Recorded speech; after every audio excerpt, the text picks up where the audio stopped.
안녕하세요. 지인의 추천으로 사연 열차를 처음 접한 후 혼자 있는 시간이면 사연을 들으며 시간을 보내곤 하는 40대를 바라보고 있는 애청자입니다. 이렇게 날씨가 쌀쌀해지면 문득 이혼하던 때가 떠오르곤 하는데요. 그땐 이혼과 복수만을 생각하며 어떻게 해서든 정신을 차리자고 생각했기에 앞만 보고 나아갔는데 지금 생각하면 어떻게 맨정신으로 버텼나 싶기도 하네요. 끝없이 괴롭히던 사람들, 그리고 충격적인 광경들이 잊히지가 않아요. 아직도 눈을 감고 떠올리면 선명하게 기억나는 이혼 이야기. 함께 들어보실래요? 남편과는 결혼한 지 5년이 넘은 부부였어요. 연애까지 합치면 8년을 함께한 사이였죠.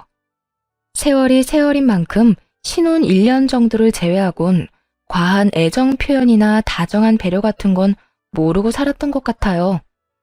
남편은 다정함과는 거리가 멀었지만 묵묵하게 챙겨주곤 했는데 유난을 떨며 살갑게 구는 것보단 그게 더 편하긴 했어요. 그런 부분에선 참 잘 맞는 부부였습니다. 여기서 잠깐 가족 구성원을 말해보자면 저는 외동의 친정 부모님이 다 계신 반면 남편은 밑으로 여동생이 하나 있고 시부만 계신 상태였어요. 시부는 남편이 어릴 적 이혼을 하셔서 어린 남매를 혼자 키우셨다고 하더라고요. 처음 그 이야기를 들었을 땐 남편 혼자서 어린아이 둘을 키운 것이 녹록지 않으셨겠다고 생각했는데 살다 보니 오죽했으면 시모가 어린애들까지 두고 이혼했을까 싶더라고요. 시부는 이 여자 저 여자 오는 여자라면 마다하지 않고 만나고 했거든요. 저희가 8년을 함께할 동안 시부가 갈아치운 여자만 해도 제 손가락이 모자랄 지경이었으니까요. 시누이는 오죽 이 꼴이 보기 싫었으면 22살 어린 나이에 시집을 가버리곤 친정과는 연락도 거의 하지 않고 산다고 하더라고요. 정확히는 시부와 말이에요. 이런 시누이와는 달리 남편은 시부의 회사에 일을 하고 있었고 그래서 시부와 교류는 하고 있지만 마찬가지로 별 관심은 없는 편이었어요. 한마디로 시부의 여자친구가 바뀌든 말든 아예 상관을 하지 않았죠. 여보, 이번에 아버님 여자친구 또 바뀌신 것 같더라. 이번엔 9살이나 어리다고 하시던데. 그래? 이번엔 어리니까 반년은 만나겠네. 당신은 아버님이 만나는 사람 궁금하지도 않아? 어떻게 반응이 그렇게 무미건조할 수 있어, 매번. 이 물음에 남편은 대수롭지 않다는 듯 남 이야기하듯 이렇게 말하더군요. 당신이야말로 매해 바뀌는 여자친구들이 매번 그렇게 궁금해? 난 누굴 만나든지 얼마나 만나는지 이제 궁금하지도 않아. 그러니까 일일이 나한테 와서 전할 필요 없어. 어차피 호적에 올리는 것도 아니잖아. 살림이라도 차려서 산다고 하면 좀 궁금할 것 같긴 하다. 하긴 아버님 여자친구는 그렇게 자주 바뀌면서 절대 살림은 안 차리시더라. 그냥 밖에서 깔끔하게 연애만 딱 하고 끝. 그것도 참 대단한 것 같긴 해. 대단하기는 개뿔. 나중에 책임질 일 만들기 싫어서 그렇겠지. 본인 재산 빼갈까봐 걱정되는 거겠지 뭐. 하여튼 당신도 신경 쓰지 마. 그냥 그러려니 하란 말이야. 알겠어. 남편의 말이 틀린 것도 아니었어요. 시부에겐 가지고 있는 재산이 꽤 있었는데 그것 때문인지 여자를 만나긴 해도 절대 살림까지 차리는 법이 없었고 여자 쪽에서 과한 요구를 해온다 싶으면 칼같이 자르고 만남을 끊어버리더라고요. 이렇듯 시부 스스로가 알아서 처신하니 큰 신경은 쓰지 않으며 지내고 있었어요. 그러던 어느 날 시부가 함께 살고 싶은 여자가 생겼다며 식구들에게 알려왔어요. 처음엔 좋은 일이라 생각했습니다. 갑작스럽게 시모라는 존재가 생기는 건 조금은 불편한 일일 수도 있겠지만 시부를 생각하면 한 여자와 함께 남은 생을 살아가는 것이 더 좋겠다 싶었으니까요. 그래서 남편과 환영 꽃다발을 준비해서 함께 시댁으로 갔는데 충격에 빠질 수밖에 없었습니다. 시부가 누굴 데리고 살든 시부 인생이니 아무 상관 말고 앞날을 축하만 해주자고 생각하며 갔는데 시부 옆에 앉은 건 저보다도 어려 보이는 여자였어요. 그 여자가 바로 시부와 함께 살 여자라고 하더라고요. 즉, 앞으로 시어머니가 될 여자 말이에요. 왔니? 인사하거라. 앞으로 나랑 같이 살 사람이야. 나이는 어려도 속은 아주 꽉 찬 진국 같은 사람이니까 앞으로 잘 모시거라. 아버님, 농담이시죠? 농담이라니. 넌 무슨 말을 그렇게 하는 게야? 내가 이런 걸로 농담할 사람으로 보이는 게야? 아니, 그런 건 아닌데 저보다도 나이가 어려 보이잖아요. 시부는 이 말에도 민망해하는 기색 하나 없더라고요. 민망해하기는커녕 오히려 당당하게 이렇게 말하더군요. 나이가 무슨 상관이야? 혹시나 해서 하는 말인데 아가. 네가 이 사람보다 나이가 많다고 해서 막 대할 생각은 하지도 말거라. 늘 나를 대한다는 마음으로 이 사람을 대해야 할 거다.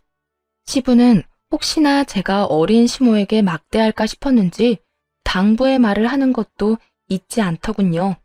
그런데 어린 시모까지 나서 속을 뒤집어 놓기 시작했어요. 에이, 오빠. 나 부담스럽게 왜 이래. 며느리님, 반가워요. 앞으로 우리 잘 지내봐요. 시어머니가 며느리한테 존댓말하는 집안이 어디 있어? 아직 호적은 안 합쳤어도 같이 살면 어머니 시어머니인데 말부터 편하게 하도록 해. 천천히요. 아무리 그래도 오늘 처음 봤는데 다짜고짜 말 놓으면 기분 좋겠어요? 몇 번 더 보고 내가 알아서 편히 대할 테니 오빤 그냥 지켜만 보세요. 그간 시부의 여자친구들을 몇 번 본 적 있었는데 이런 식으로 시부가 편을 들고 나선 적은 처음이었어요. 이거 정말 큰일이다 싶더라고요.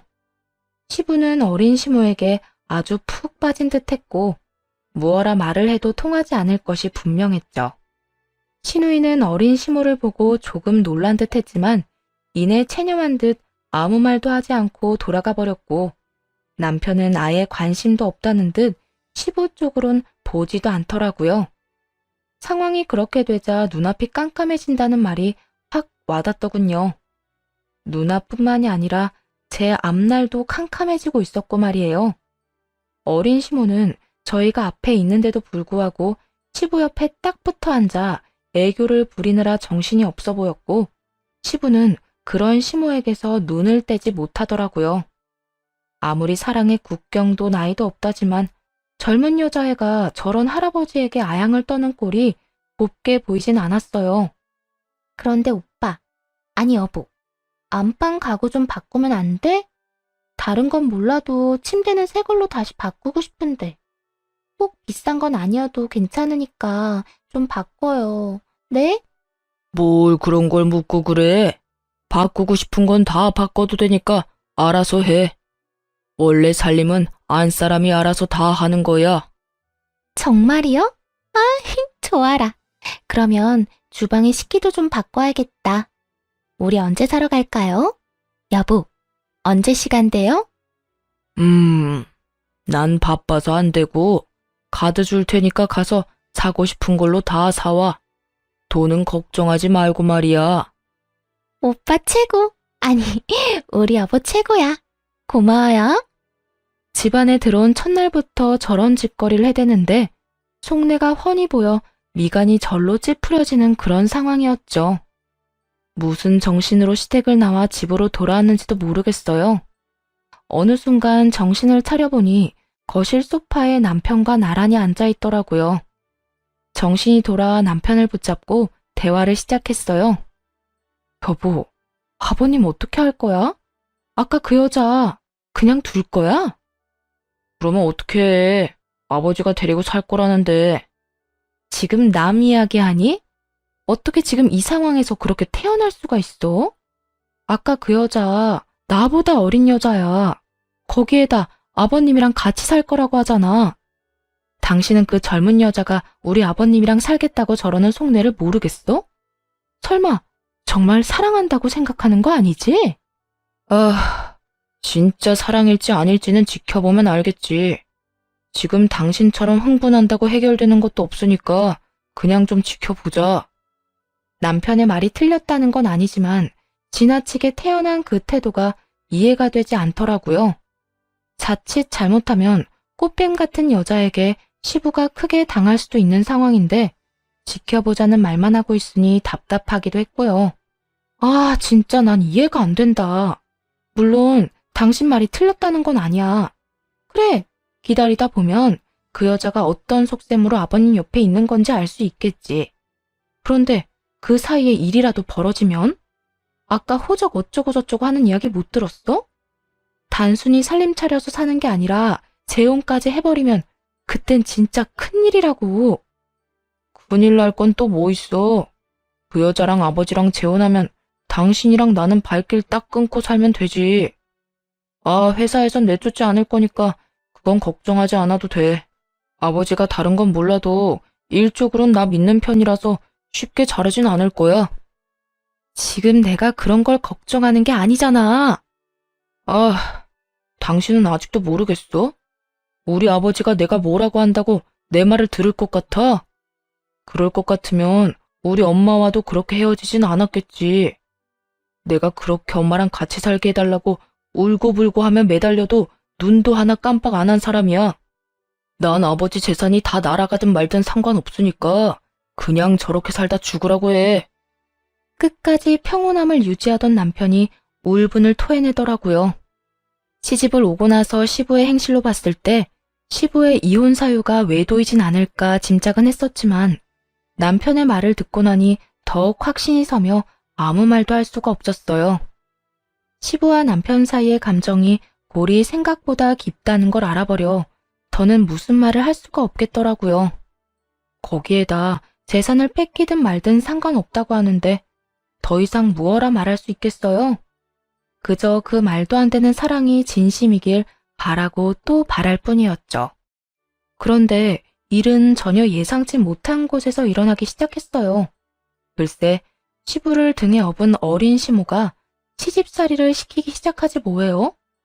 호칭은 며느리님이라고 하면서도 반말을 해대며 한여름에 김장김치를 담으라고 시키고 주말엔 급한 일이 있다며 집으로 불러서는 손님상까지 다 차리라고 시켜댔고요. 며느리님, 저번에 담아준 김치 우리 여보랑 잘 먹고 있어. 보기보다 솜씨가 좋더라. 그래서 말인데 오늘은 한 5명 먹을 밥 좀 차려줘. 네? 5명이요? 응. 오늘 우리 집에 우리 여보 친구분들 오신다는데 내가 다른 건 다 잘하는데 요리를 못해서 말이야. 그러면 급하다고 아침부터 빨리 오라고 한 게 손님상이나 차리라고 부른 거네요? 응. 사람 부르자니 돈이 아깝고 내가 하자니 자신이 없고. 그러니 어째. 이럴 때 며느리 도움 좀 받아야지. 다들 12시쯤 오신다고 했으니 좀 부탁해. 장은 다 봐놨고 장 봐놓은 거에 맞춰서 요리하면 될 거야. 그럴 때마다 생각 같아선 다 뒤엎어버리고 싶은 마음이 굴뚝 같았지만 시부 때문에 차마 그렇게 할 순 없더라고요. 그때야 오로지 시모 바라기인 시부였지만 그전까진 시부가 저에게 꽤 잘 대해주셔서 좋은 감정이 많이 남은 상태였거든요. 그랬기에 괜한 분란을 만들고 싶지 않은 마음이 더 컸던 것 같아요. 그렇게 강한 인내심을 발휘하며 어린 시모의 시집살이를 견뎌내고 있는데 기어코 화를 폭발시키고야 마는 사건이 일어났습니다. 그날은 유난히 몸이 무겁고 좋지 않아 약을 먹고 일찍 잠든 날이었어요. 10시가 조금 넘은 시간에 시모에게서 전화가 오더라고요. 잠에 취한 상태라 전화를 받지 않으니 계속해서 전화가 오더군요. 며느리님, 왜 이렇게 전화를 안 받아? 아, 몸이 안 좋아서 약 먹고 일찍 잠들었어요. 아, 그래? 잠 좀 잤으니 이제 좀 괜찮겠네? 내가 방금 문자로 주소 하나 보냈거든? 그리로 좀 빨리 와. 급해서 그래. 그러면 오는 줄 알고 기다릴게. 남편을 보내자니 야근 중이라 집에 없고 무시하고 마저 잠을 청하자니 정말 무슨 일이라도 있으면 어쩌나 하는 생각이 들더라고요. 목소리로 봐선 일이 있는 것 같진 않았지만 그래도 찝찝할 수밖에 없는 그런 상황이었죠. 하는 수 없이 전 시모에게로 갔고 그곳엔 술 냄새를 풍기며 시모가 기다리고 있더라고요. 시모는 친구들과 함께였는데 제가 도착하자 다들 떠나버리고 시모와 둘만 남게 되었죠. 같이 2차나 가자고 부른 건 아닐 거고 이 시간에 왜 부른 거예요? 보다시피 내가 술을 먹어서 말이야. 대리를 부르긴 해야 하는데 대리 부르자니 돈이 아깝고 세상이 너무 험하기도 하고 말이야. 이럴 때 며느리 덕 좀 보려고 불렀지. 운전은 잘하지? 나 집까지 좀 부탁해. 순간 화가 확 오르는데 얼마나 화가 났는지 손까지 떨려오더라고요. 이성의 끈을 놓는다는 게 이런 느낌이구나 하는 생각이 들며 저도 모르게 분노가 터져나왔어요. 야, 너 진짜 제정신 아니구나? 이 시간에 사람 불러다 뭐? 운전은 잘하느냐고? 이게 진짜 아버님 생각해서 웬만하면 참아보려 했더니 선 넘네. 야? 너? 지금 눈이 돌아서 사리 분별이 안 되나 본데 이딴 식으로 굴면 앞으로 곤란한 건 며느리님인 거 몰라? 며느리님 좋아하네. 내가 왜 네 며느리야? 나 아직까지 네 며느리 아니거든? 어디서 나이도 어린 게 꼬박꼬박 반말질하는 것도 모자라서 사람을 종부리듯 부려먹으려고 굴어? 불같이 화를 내는데 어린 시모는 언성 한번 높이지 않고 손톱을 탁탁 튕기며 얄미울 만큼 차분히 말하더군요. 나보다 한 3살 많나? 나이 차이도 별로 안 나는데 그렇게 존댓말이 듣고 싶었어? 그랬으면 진작 말하지 그랬어. 그까짓 존댓말 얼마든지 해줄 수 있었는데 말이야. 그런데 내가 반말하는 거랑 며느리님이 반말하는 건 많이 다른 문제인 거 알지? 나 오늘 며느리님이 나한테 어떻게 했는지 다 말할 거야. 아마 모르긴 몰라도 며느리 사랑은 오늘로 끝나겠네. 아, 그까짓 사랑? 나 필요 없으니까 너 다 해. 아빠 뻘 남자랑 살면서 사랑이라도 듬뿍 받아야 할 거 아니야. 내가 다 양보할 테니까 사랑 많이 받고 부디 끝까지 잘 살아. 조금 살다가 내쫓기지 말고 말이야. 아, 아닌가? 도망가지 말고 말이야. 라고 말해야 하는 게 맞는 말인가? 단 한 번도 인상조차 찌푸리지 않던 어린 시모의 미간이 구겨지며 순식간에 얼굴로 손이 날아오더라고요. 너무 갑자기 일어난 일이라 막을 순 없었지만 되돌려주는 것은 어려운 일이 아니었죠.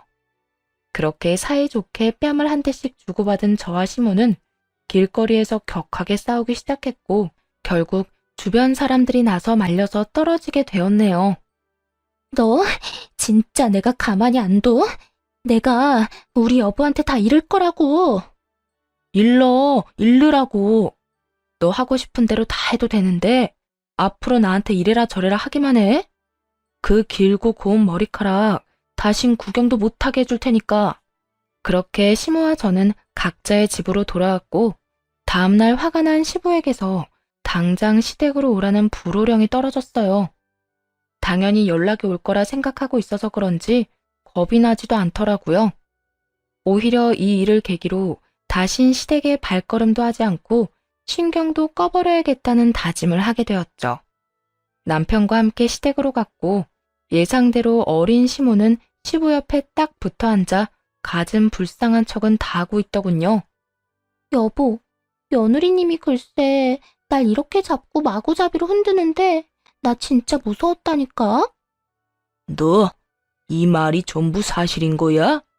네가 네 시어머니한테 정령 손까지 댔단 말이야? 먼저 때린 건 저쪽이고 맞고만 있을 순 없어서 맞대응했어요. 저쪽? 넌 어머님이란 호칭은 어디 가져다 버린 게야? 호칭 똑바로 못해? 못해요, 아버님. 저요, 제 몸에 손댄 어린 여자한테 어머님이라고 부를 만큼 멍청하진 않아요. 입장 바꿔서 생각해보세요. 몸이 안 좋아서 약 먹고 겨우 잠들었는데 그 밤에 불러서 대리운전이나 하라는 게 말이나 돼요? 제가 어린 여자 대리운전이나 하려고 면허 따고 시집 온 건 아니잖아요. 대리운전? 시부는 자세한 내막은 듣지 못한 듯 되물었고 시모는 재빠르게 나서 변명하기 시작하더라고요. 아, 그게 나 어제 친구들 만난다고 했잖아요. 그래서 맥주 2잔 했는데 운전을 할 수가 없잖아. 대리는 불러야겠는데 요즘 세상이 얼마나 험해. 대리운전 불렀다가 나쁜 일 겪는 사람이 한두 명도 아니라는데 무서워서 부를 수가 있어야지. 그래서 며느리님한테 연락해서 부탁 좀 한 건데 막 반말까지 하면서 나를 혼내잖아. 내가 너무 화가 나서. 어린 시몬은 비장의 무기인 듯 눈물을 흘리기 시작했고 시부는 잘잘못은 덮어놓고 저를 마구잡이로 몰아세우더라고요. 오죽했으면 이 사람이 널 불렀겠어? 이왕 간 김에 좋은 게 좋은 거라고 운전 좀 해줬으면 여러모로 좋잖아. 왜 그 성질을 못 이겨서 이 사달을 만들어? 그래, 시험이 머리채도 잡고 시험이 눈에서 눈물까지 뽑고 나니 속이 시원하냐? 이제 여한이 없을 것 같아? 아버님은 왜 저한테만 뭐라고 하세요? 누가 봐도 제가 먼저 잘못한 일이 아니잖아요. 끝까지 이렇게 나올 것이야?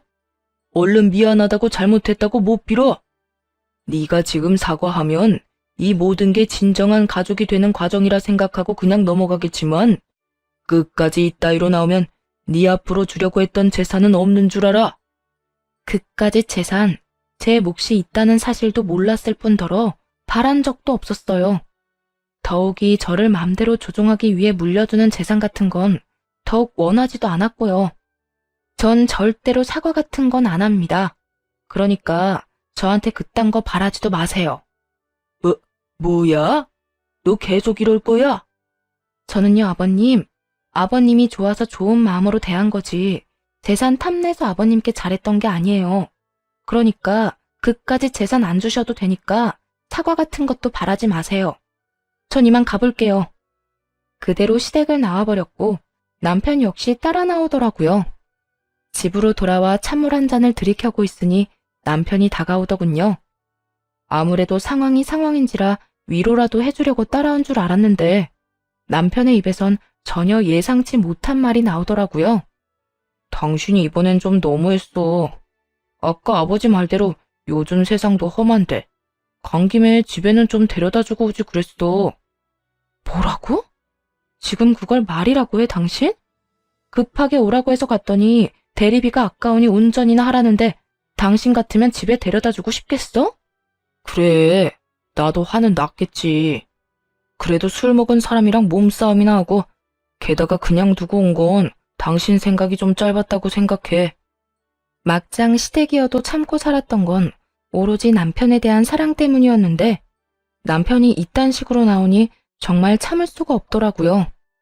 시부는 저를 재산을 빌미로 조종하려고 들질 않나 남편은 마누라가 그런 취급을 받고 맞았다는데 생각이 짧았단 소리나 해대질 않나 정말 서러워서 눈물이 다 날 지경이었죠. 당신은 내 편을 들어도 모자랄 판국에 뭐? 생각이 짧아? 내가 진짜 생각이 짧았으면 그날 그 여자 무사히 집에도 못 들어갔어. 그만큼 나도 화가 난 상태였다고. 화가 났어도 데려다 줄 수는 있었잖아. 당신은 가끔 보면 이렇게 냉정한 면이 있더라. 거기에다 길거리에서 싸우기까지 했어.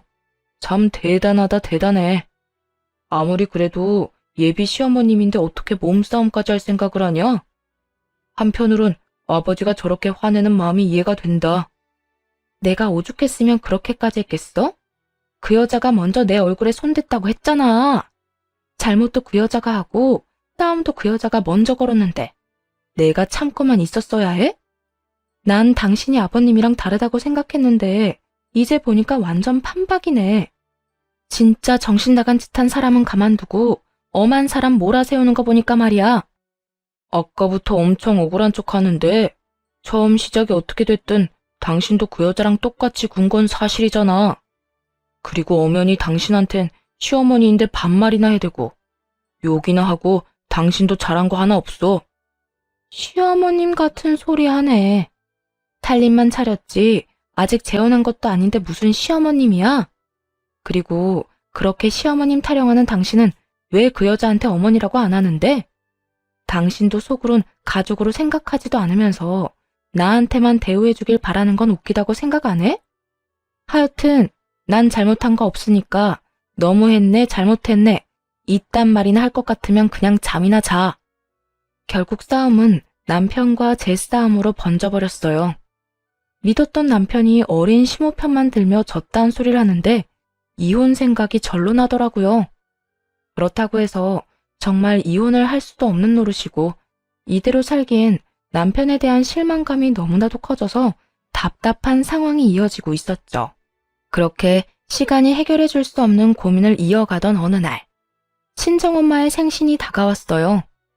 매년 부모님의 생신 땐 친정에 모여 축하 자리를 마련했던 터라 요즘 사이가 좋지 않아도 남편은 당연히 참석할 거라 믿었어요. 그런데 생신 전날 남편이 고주망태가 되어 집으로 들어왔더라고요. 무슨 술을 이렇게나 많이 마셨어? 먹다 보니까 이렇게 됐네. 당신, 내일 우리 집에 가야 하는 거 잊었어? 내일 우리 엄마 생신이잖아. 아, 장모님 생신? 내가 꼭 가야 해? 그냥 당신만 가. 아니, 앞으로도 당신만 가.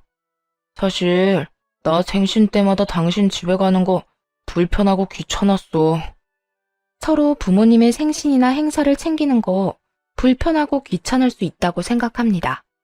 그런데 그렇지 않아도 좋지 않은 사이에 술까지 먹고 저딴 말을 해대니 기분이 좋지 않더라고요. 더는 저와의 관계 개선을 위해 노력하지 않겠다는 뜻으로 들려서 마지막 남은 희망과 기대마저 산산조각 나는 기분까지 들었어요. 그래서 안 가겠다 이거지? 일단 내일 일어나 보고 컨디션 괜찮으면 내일까진 같이 가는데 다음부턴 나 안 갈 거니까 그런 줄 알아. 그런데 내일도 괜찮을진 모르겠다. 다음날 남편은 당연히 일어나지 못했고 싫다는 남편을 굳이 깨우지 않았어요. 남편의 차를 끌고 혼자 친정으로 가기로 했죠. 주차장을 다 돌아다녀 찾은 남편의 차 문을 열었는데 그야말로 엉망진창이더라고요. 휴지는 여기저기 떨어져 있고 큼큼한 냄새도 나는 게 부역질이 올라올 것만 같았어요. 도저히 그냥 차를 타고 갈 수 없는 상황이라 환기를 시키며 차를 청소하기 시작했어요. 그저 술에 취해 차에서 토라도 했나 생각했거든요. 그런데 전혀 생각지도 못한 것을 보게 되었네요. 휴지를 치우던 제 시선 끝에 단추가 걸렸거든요. 그 단추는 다름 아닌 시모의 가디건 단추로 워낙 디자인이 특이한 데다 시모가 자주 입어 기억을 하고 있었죠. 거기에다 단추 옆에는 피임에 쓰이고 버려진 물건도 있더군요. 더러운 외도의 현장이었던 것이었다는 걸 그때 알았습니다. 그것도 어린 시모와 말이에요. 충격이 너무 커서 다리에 힘이 다 풀리더라고요. 아무리 남편이 큰 실망감을 줬다고 한들 이 정도로 쓰레기는 아닐 거라고 생각해봤지만 제 손에 있는 단추는 빼도 박도 못하게 시모의 것이었어요. 단추를 꽉 쥐며 정신을 차렸고 바로 블랙박스 녹화 파일을 복사했습니다. 차마 볼 용기가 나지 않아 그저 복사만 했어요. 그리곤 엄마에게 오늘 약속을 지키지 못할 것 같다는 말을 전하고 바로 변호사 사무실로 가 녹화본을 건넸어요. 제가 확인은 못했는데 분명 거기에 외도 증거가 있을 거예요. 그러니까 대신 확인 좀 해주세요. 도대체 어떤 장면이길래? 네, 알겠습니다. 먼저 확인해보고 보셔도 될 것만 추려서 드리겠습니다. 네, 부탁드릴게요. 상대가 시어머님일 텐데 도저히 볼 용기가 나지 않네요. 에? 시어머님이요? 남편의 어머니 말하는 거 맞으시죠? 네, 어머니는 어머니인데 친어머니가 아니에요. 영상 보시면 어떤 상황인지 아실 거예요. 새파랗게 질린 제 얼굴을 확인한 변호사님은 다른 방으로 가 영상을 확인하고 돌아오더라고요. 그리곤 저만큼이나 충격을 받은 표정으로 말없이 편집본이 담긴 USB를 건네주었어요. 거기엔 시모와 남편의 대화가 녹음되어 있더라고요. 충격적인 내용이 담긴 대화였어요. 자기야, 나 언제까지 자기 아빠 옆에 붙어 있어야 해? 나 그런 할아버지한테 사랑 타령하는 거 너무 싫어. 나라고 좋은 줄 알아? 그래도 어쩌겠어. 자식들한테 재산 안 준다는 아버지한테서 재산 받아내려면 자기밖에 답이 없는데. 그러니까 하루라도 빨리 이 생활 끝내고 싶으면 아버지하고 빨리 혼인신고나 하라고. 집까지는 쉽게 들어갔으면서 혼인신고는 왜 이렇게 더딘 거야?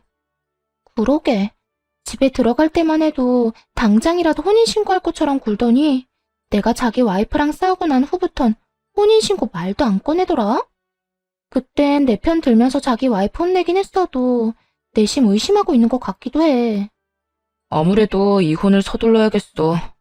내가 아무리 신경 쓰지 말라고 그냥 두고 보고 있으라고 해도 가만히 있을 것 같지도 않고 성격상 언제 다시 뒤집어 엎어도 이상하지 않을 사람이야. 그러니까 그때 나한테 눈 뒤집고 달려들던데 보통 여자는 아니란 생각이 들더라니까. 앞으로는 그 여자랑 직접적으로 부딪히지 마. 그때 자기 다친 거 보는데 내가 얼마나 속상했는 줄 알아? 이젠 내가 알아서 다 하고 알아서 이혼할 거니까 자기는 그 노인네나 잘 구워 삶아. 시부는 몇 해 전부터 자식들에게 재산을 물려주지 않겠다고 선언했는데 그 말을 들은 남편이 자기 여자를 접근시켜 재산을 빼돌릴 아주 미친 계획을 세운 것이었어요. 일단 상간녀를 시부의 호적에 올린 후 그 재산을 다 빼돌릴 생각이었더라고요. 그런데 그 계획에 제가 계속 초를 치는 것 같아지자 일부러 저에게 싸움을 걸게 만들어서 이혼하자는 말을 들을 계획까지 세웠던 것이었죠. 어쩐지 시모를 어떻게 할 거냐고 물을 때마다 그저 지켜보자며 제지하더니 이런 이유가 있었더군요. 그것뿐만이 아니었어요. 두 사람은 시부의 사망보험까지 들었더라고요. 그나저나 집에서 모질게 대하고 있지? 얼른 이혼하자는 말 좀 들어봐. 아, 그리고 사망보험은 다 들었어. 내가 보험 이야기 꺼낼 땐 싫은 티 팍팍 내더니 만일의 경우 자기가 보험금 받는 걸로 지정한다고 하니까 어떻게 그렇게 기특한 생각을 다 했냐고 하면서 사인해주던데? 그래? 다른 말은 안 해? 의심 많은 양반이 그렇게 그냥 넘어갔을 리가 없는데. 의심은커녕 내 넓은 마음에 감동했다는 말까지 하더라. 자기 아들 좀 챙겨주니까 순식간에 벽을 허물어버리던데? 정작 아들이 뒤에서 이런 짓까지 하는 줄은 꿈에도 모르고 말이야. 하여튼 앞으로 고생 조금만 더 하자. 이제 거의 다 왔어. 내가 이번 일만 잘 마무리되면 자기 호강시켜줄게. 그러니까 나만 믿고 따라와. 알겠지? 아무리 돈이 좋다지만 이건 정말 아니란 생각이 들었어요. 그리고 자신이 만나는 상간녀를 시부에게 넘긴 남편이나 다 늙은 시부와 붙어먹은 상간녀나 구역질이 나게 대단하단 생각도 했네요. 추악한 진실은 모두 다 드러났고 이젠 어떻게 이 일을 해결해야 할지만 남은 상태였어요. 머릿속에 떠오르는 계획은 여러 가지였지만 우선 시작은 시부에게 알리는 것이었어요.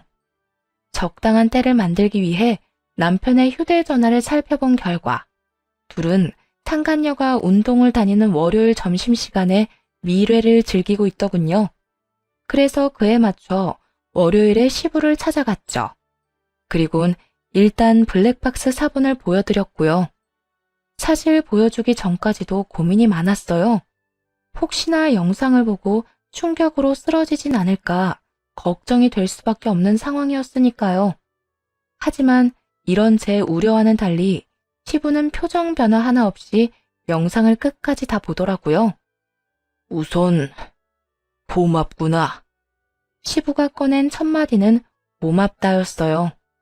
그 말을 하는 시부의 얼굴엔 상처, 후회, 원망, 그야말로 5만 가지 감정이 다 섞여 있더라고요.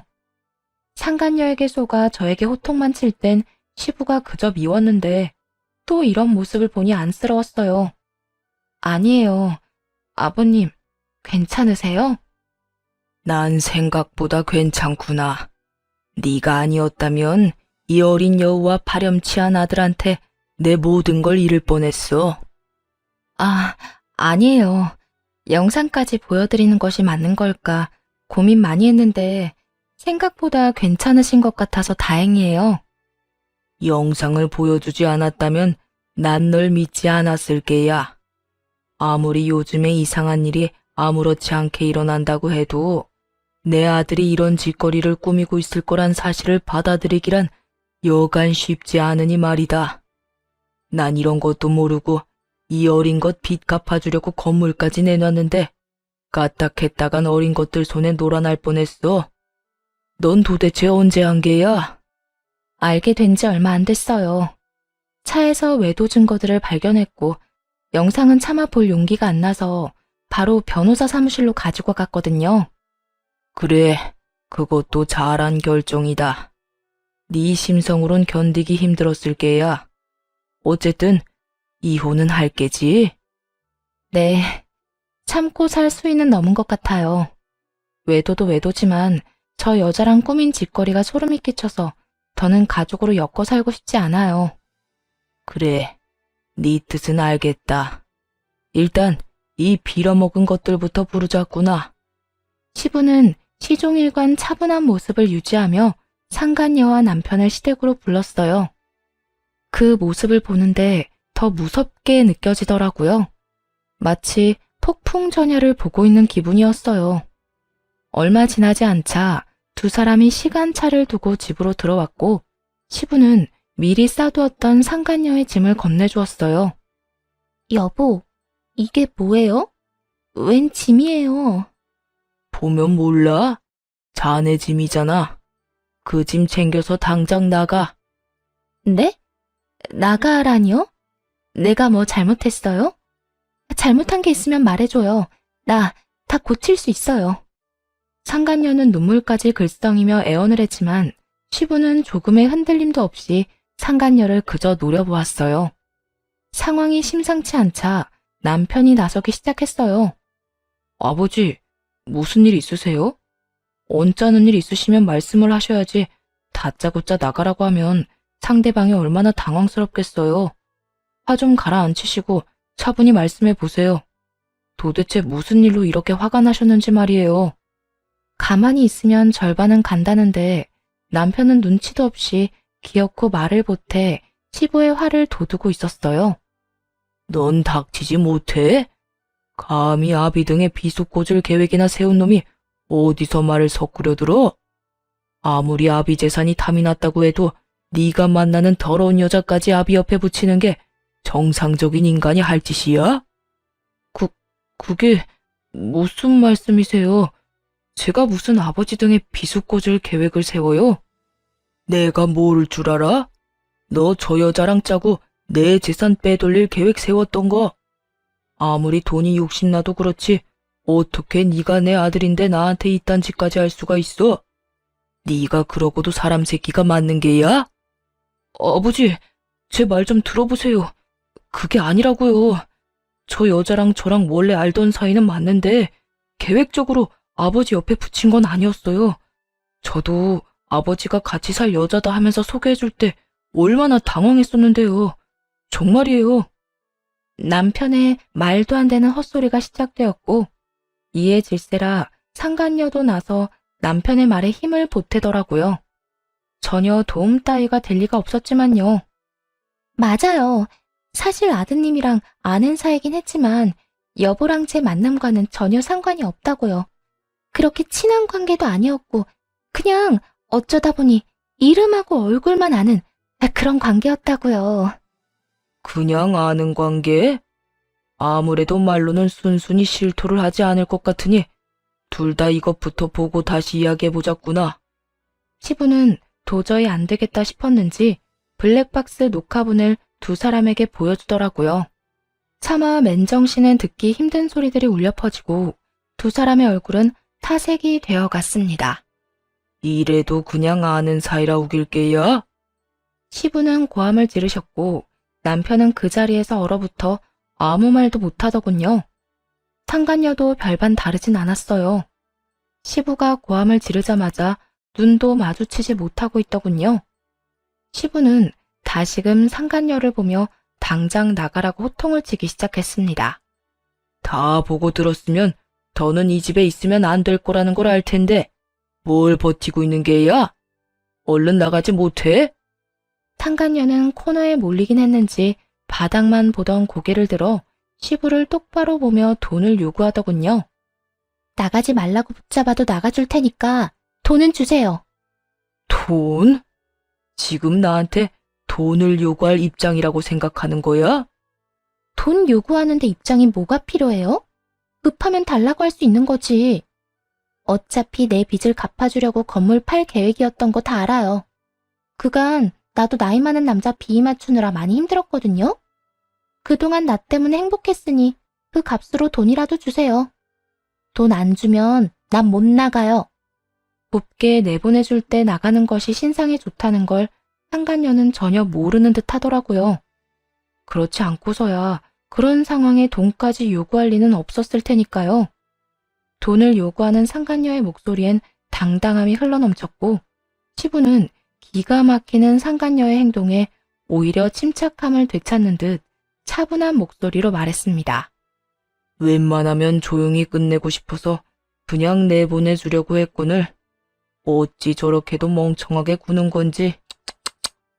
누가 조용히 끝내고 싶다고 했어요? 난 조용하든 시끄럽든 아무 상관도 없고 돈만 있으면 된다고요. 그러니까 주려고 했던 돈만 내놓으라고요. 상간녀는 정신이 나가버린 사람처럼 돈 타령을 시작했고 시부는 저에게 경찰을 부르라고 하더라고요. 더는 말이 통하지 않을 것 같다면서요. 아가야, 경찰 좀 부르거라. 아무래도 말도 통하지 않을 것 같고 조용히 끝내는 것도 힘들 것 같으니. 경찰 이야기가 나오자 상간녀는 더욱 날뛰기 시작했고 대꾸도 하지 않고 그냥 경찰을 불렀네요. 생각보다 더 빨리 출동해주신 경찰분들은 상간녀를 끌고 나갔고 그 와중에도 남편은 계산이 얼마나 빠른 것인지 자신이 사랑하는 여자가 끌려가는 모습을 그저 지켜만 보더라고요. 아예 모르는 사람을 보든 말이에요. 참 한심했습니다. 결혼한 저를 배신하고 만난 여자를 돈 때문에 다른 사람의 품으로 보내더니 이렇게 엉망진창인 상황이 되자 이번엔 무시하는 게요. 참 상황에 따라 버리기도 쉬운 사랑이다 싶었네요. 한 차례 폭풍이 지나가고 난 후 남편은 눈치를 살피며 어떤 말도 못하고 있더군요. 시부는 그런 남편에게 다가올 미래에 대해 말해주었어요. 넌 회사에 더는 출근할 필요 없다. 내가 회사에 미리 말 다 해놨고 퇴직금은 일단 내가 보관해두다가 이혼할 때 돌려줄 테니 위자료로 쓰거라. 그리고 집도 아가 명의로 바꿨으니 내가 사준 집에도 갈 필요 없어. 앞으로 어디서 뭘 하고 살든지 간에 상관하지도 않고 안심도 가지지 않을 테니 마음대로 살아. 최후의 통첩을 받은 남편은 마지막 발악을 하기 시작하더군요. 제가 정말 잘못했어요. 아버지 회사랑 재산은 당연히 저한테 물려주실 거라 생각했는데 아무한테도 안 물려준다고 하시니까 홧김에 그랬어요. 저 정말 반성 많이 하고 있으니 회사에서 밥벌이만이라도 하게 해주세요. 아버지도 잘 아시잖아요. 저 회사에 애정 많은 거. 그리고 저만큼 일 잘하는 직원도 없잖아요. 너만큼 회사에 애정 많고 너만큼 일 잘하는 직원은 많아. 그리고 너보다 일 더 잘하는 사람도 있지. 잊었느냐? 네 동생이자 내 딸. 막내를 다시 회사로 불러 물려줄 생각이니 그런 줄 알고 쏙 물러가. 아버지, 저한테 정말 이렇게까지 하실 거예요? 이렇게까지 하게 만든 놈이 너다. 난 절대 널 용서할 생각 없다.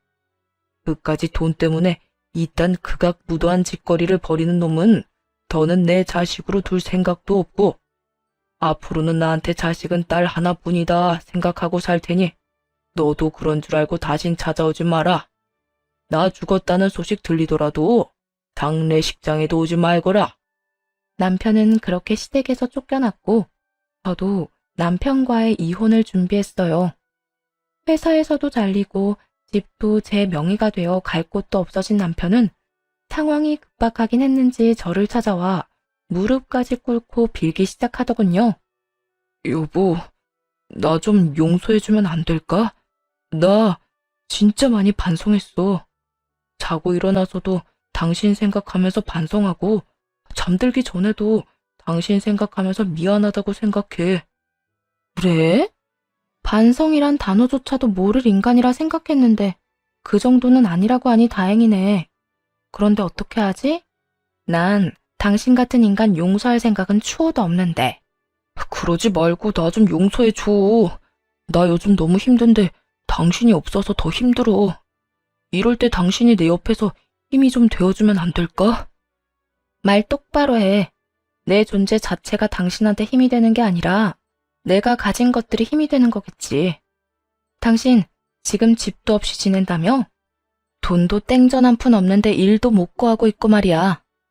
거지 같은 상황이 되니 내가 아쉬운 거잖아. 누구 앞에서 뻔히 보이는 거짓말을 해? 당신 말 다 맞지만 후회하고 있단 말은 진심이야. 이렇게 되고 나니까 알겠더라. 나 당신 진짜 사랑해. 그러니까 나 좀 용서하고 받아주면 안 될까? 남편놈은 끝까지 입에 침 하나 바르지 않고 진심으로 반성했다는 거짓말을 해대며 용서를 구하더라고요. 전 그런 남편의 얼굴에 주려고 했던 이혼 소장을 던져버렸어요. 우편으로 보낼 수도 있었지만 이렇게 얼굴에 던지고 싶어 가지고 있었거든요. 그딴 말 그만하고 이거나 가지고 가. 이게 뭐야? 당신 정말 나랑 이혼할 거야? 그러면 가짜 이혼도 있냐? 나 당신이랑 이혼할 거야. 그냥 덮고 살기엔 내가 당신에 대해서 너무 많이 알아버려서 이혼 말곤 답이 없겠더라고. 그래서 하는 말인데 얼른 이혼이나 해줘. 나 당신한테 그거 딱 하나 바라니까 말이야. 내가 어떻게 당신이랑 이혼을 해? 내가 얼마나 당신을 사랑하는데. 사랑한다는 인간이 그렇게 했어? 뒤로 딴 여자